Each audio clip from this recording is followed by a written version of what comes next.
They made a fatal mistake. They underestimated the wrong man. They thought he was just a helpless rancher, but he was a retired Marine sniper who had just locked onto his targets.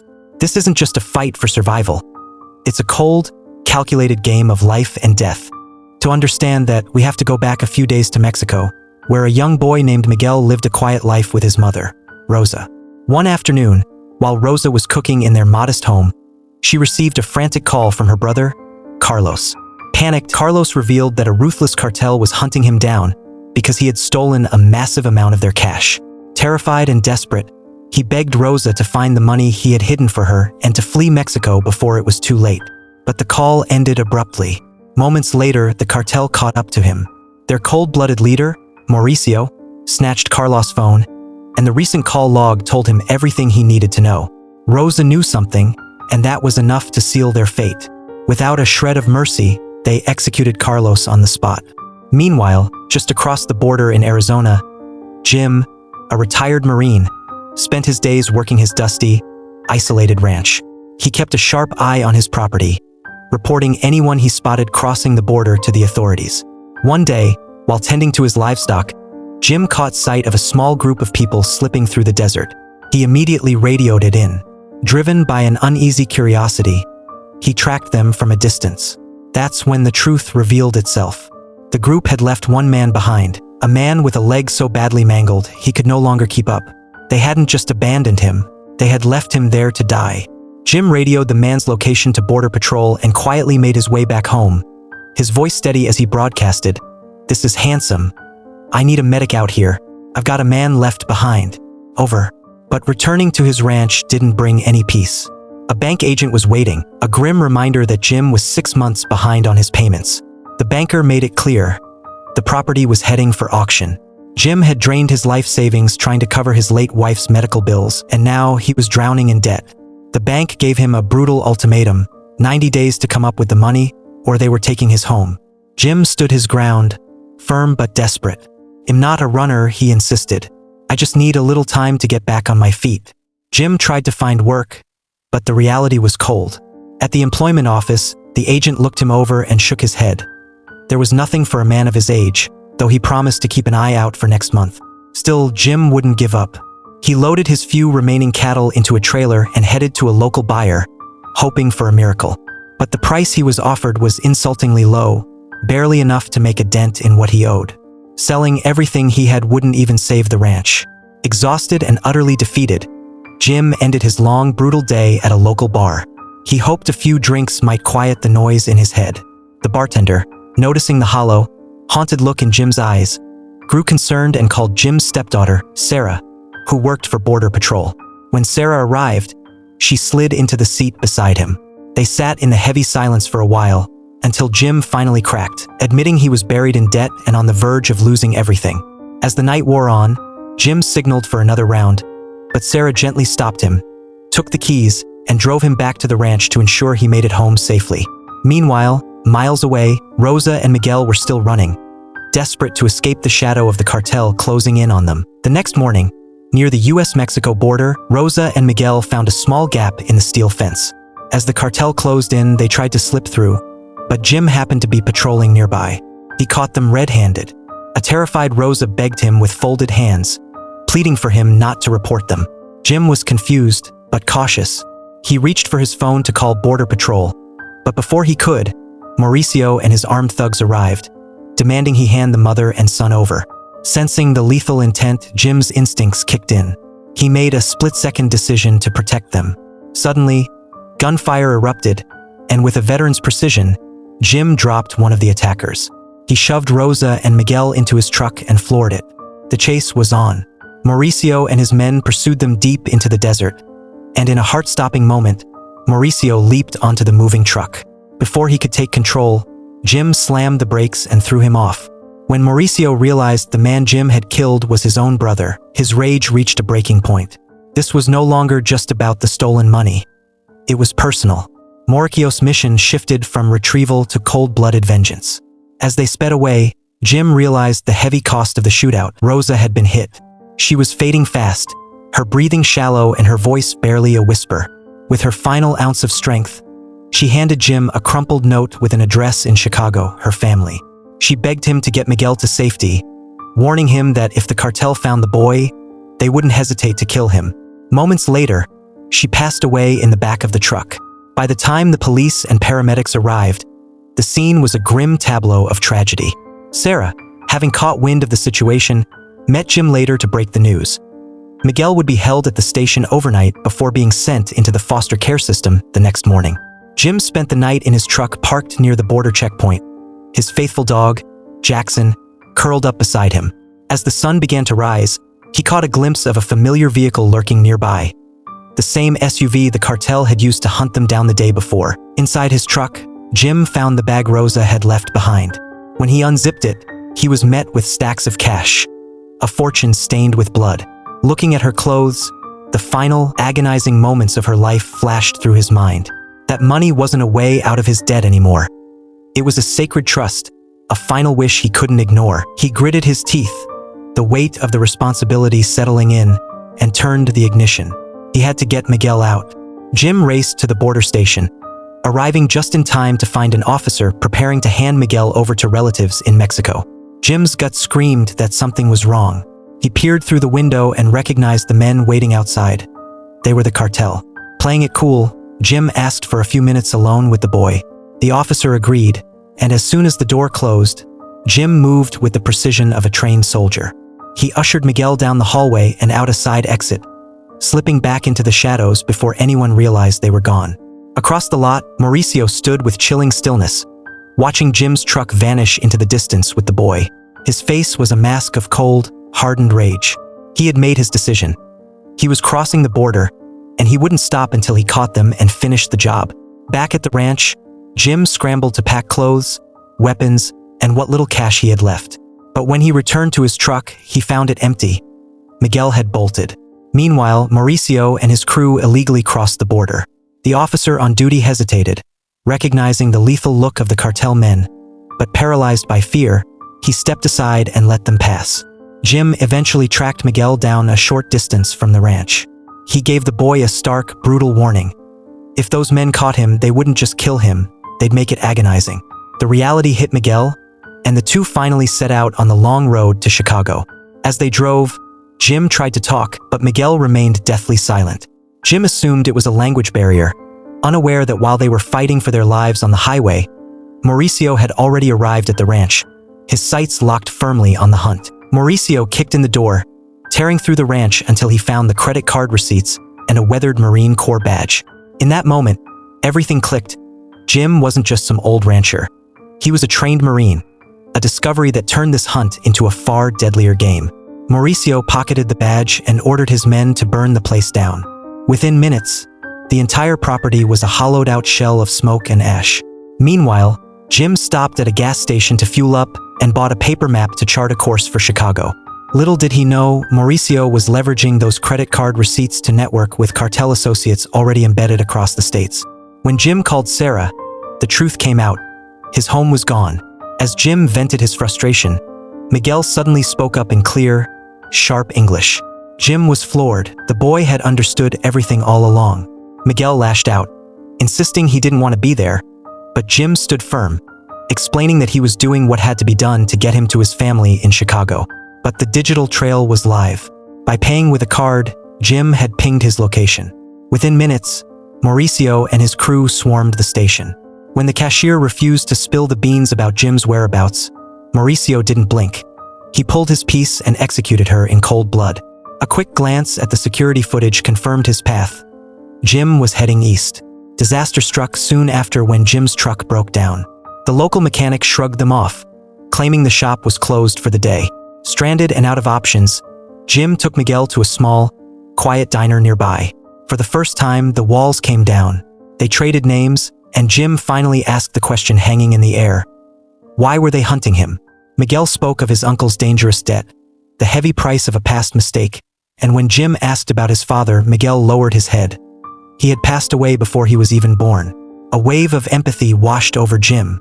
That night, with nowhere else to turn, they curled up in the back of the truck, sleeping in the uneasy silence of the road. The next morning, Jim woke to find Miguel and his dog, Jackson, gone. A split second of pure panic gripped him, but it vanished as he watched them return.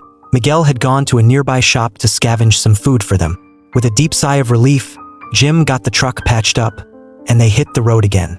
But Jim had made a fatal mistake. Using his card for the repairs triggered another digital alarm.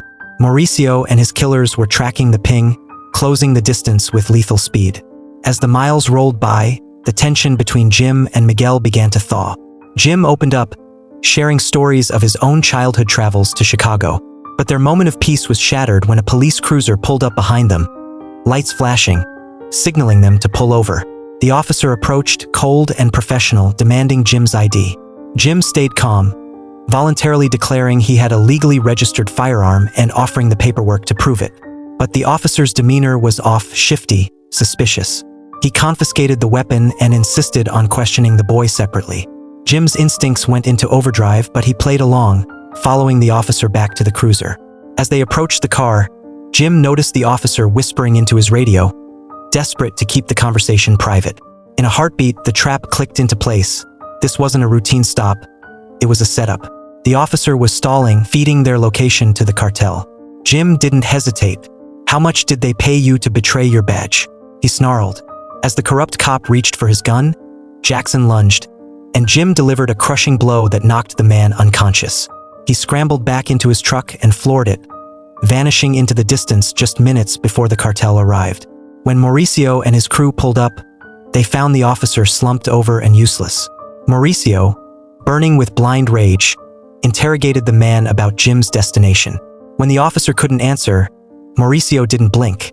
He pulled his sidearm and executed him on the spot.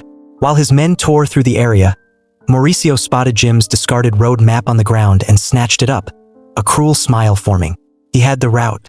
And, unknown to the killers, Jim and Miguel were watching the entire slaughter from the brush. Jim stopped at a gun shop to pick up a shotgun, his grim insurance for the road ahead. He managed to get Sarah on the phone, and the truth hit him like a freight train. The man he had killed back in the desert was Mauricio's own brother. Sarah pleaded with him to hand the boy over, and for a moment, Jim reluctantly agreed. That night, they holed up in a roadside motel.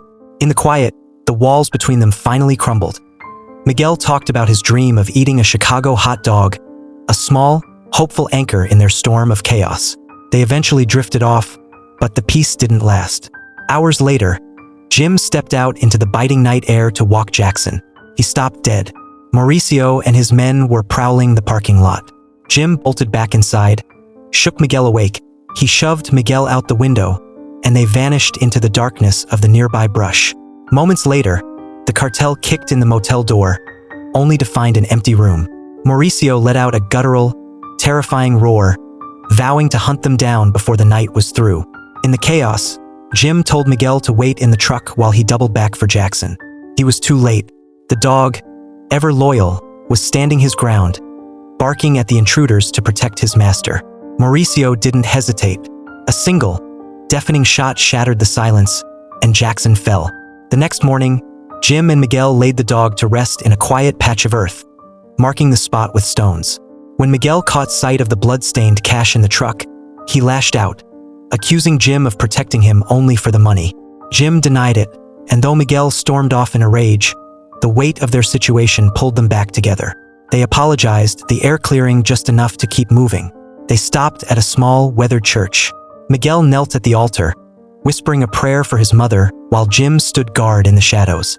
The priest approached, gently asking if the boy was his grandson. Jim softened, shaking his head. "I made a promise to his mother," he said, "to keep him safe." Later, Jim reached out to Sarah one last time, laying out the brutal reality of their situation. She was terrified, begging him to turn Miguel over to the authorities before the situation spiraled into a point of no return. But Jim flatly refused. He had given his word to Rosa, and he was a man who kept his promises, no matter the cost. He told Sarah he was finishing this.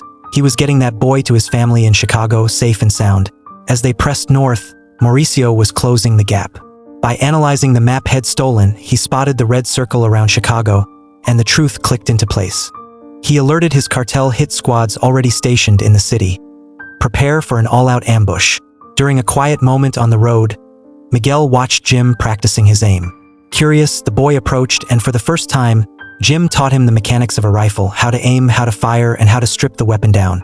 Miguel's eyes went cold as he vowed to hunt down the men who killed his mother. Jim grabbed his shoulder, cutting him off with a harsh, vital lesson. There is no glory in taking a life. He reminded Miguel that his mother sacrificed everything just so he could have a chance at a real future, not a life fueled by vengeance. That night, they took shelter under an old overpass. To keep the freezing cold at bay, they fed a small fire with the stacks of blood money from the bag. The cash had lost all meaning. Survival was the only currency that mattered. By the next morning, they reached the outskirts of Chicago. But as they cruised the highway, Jim spotted two men on an overpass, eyes locked on them. He knew it was a trap. He swerved off the main road, diving into the back roads to draw the predators away from the city. The cartel hit squads surged behind them. One SUV pulled alongside, trying to force them off the road, but Jim whipped the wheel, slamming the cartel vehicle into a dense cluster of trees. Crumpled instantly. However, Jim's truck was dying, the radiator was shot. He pushed it until they reached a desolate, open field and cut the engine. Slipping back into the mindset of a veteran, Jim took a tactical position with his rifle. He slowed his breathing, dialed in the distance, and squeezed the trigger. The shot was perfect, hitting the driver of Morchio's car, sending the vehicle flipping into a catastrophic wreck. From the twisted metal, Mauricio and two of his men crawled out, one of them instantly unleashing a hail of blind, suppressive fire in Jim's direction. Jim grabbed Miguel and scrambled toward a desolate farmhouse, diving into the dust-choked darkness of an old tool shed. He staked out a position by a shattered window, his eyes cold and focused. He gave Miguel one final, desperate order. If things went south, he was to run and never look back. A heartbeat later, a cartel thug crept into view. Jim's finger tightened on the trigger. A single crack echoed across the field, and the man dropped. Two left. Jim signaled for Miguel to fire into the air from the opposite side of the shed to draw their fire. It worked perfectly. As the second gunman stepped out into the open, distracted by the noise, Jim put him down with a clinical precision shot. Only Mauricio remained.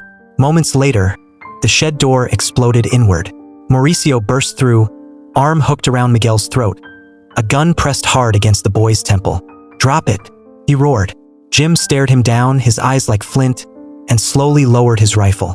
Mauricio shoved the weapon into Miguel's trembling hands, screaming at the boy to pull the trigger, to become a killer, to take his first life. But Miguel had been listening to Jim's lessons.